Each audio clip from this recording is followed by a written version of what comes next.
yourself if you happen to be that style. So we're going to start out with the flashlight people over here. Here's our flashlight people.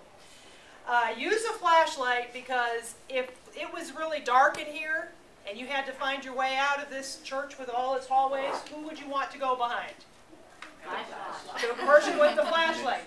And the flashlight, I have just this straight, direct, cuts through the darkness and all that. They are very, the D personality is a driven, determined personality. The flashlight you see is pretty unbendable.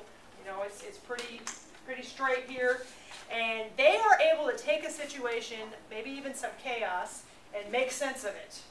If they're on a committee, they will be the ones to say, what's the purpose of this committee? Let's make our mission statement. Let's move forward. Let's go, go, go. Follow or get behind me. I'm leading. Let's go. I'm in charge of this class. Let's go. I have some D in me.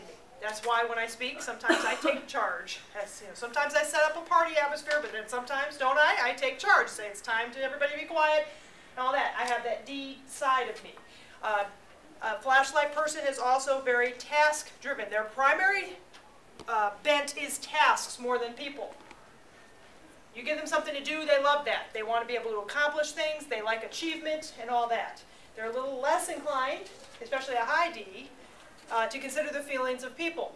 That's one of their challenges. But they reflect God. Let's say what they reflect God first.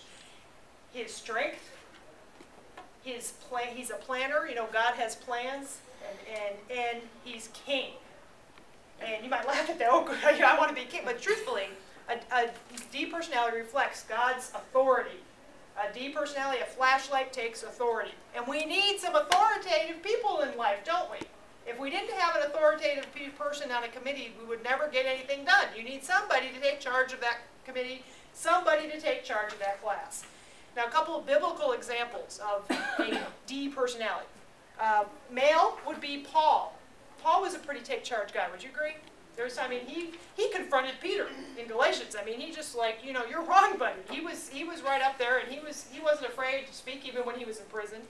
And female would probably be Lydia. She was known to be quite a successful businesswoman. She had a whole household of people that she organized and kept, and she urged Paul and his group of people to stay at her house. I mean, the word was urged, like not just, oh, would you please stay at my house? Come on, stay at my house, you know. So Lydia, in order to be successful in business way back then when it was primarily a male-dominated world, she would have to have been a very determined and driven person.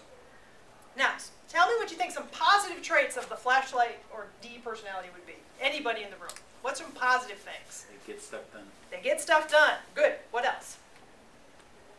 Surely you know somebody in your life that's a D personality too. So think of something good about them. What do you like about them?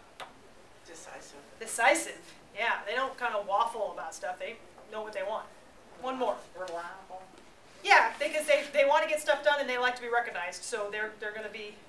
So a D person, given that project, a D student would be all about getting it done. They would be very disciplined. They would not have to be reminded about it because they have this goal and they want to get an A on it or whatever. So they would pretty much lay out their own plan. They probably wouldn't even need the teacher to tell them what to do. They would lay it out themselves. Now, what are some challenges of a D person, do you think, then, or a flashlight?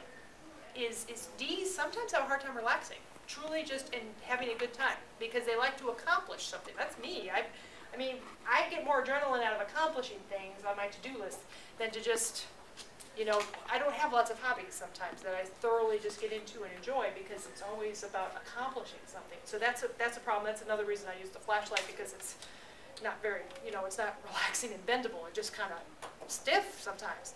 And the other thing is, a determined, driven person has to be really careful, because if they go at that fast-paced drive for a long, long time, when they do hit an obstacle, they could just really, literally, I mean, hit a wall. They're the kind of person that could really break down and have to really withdraw and heal from that and all that, because they've been go, go, go, and so driven in life that they crash. They could really crash into a wall because they don't find, and burnout, they don't find ways to relax and all that. So, now some things that would be a good thing for a D person to do in a church or a job.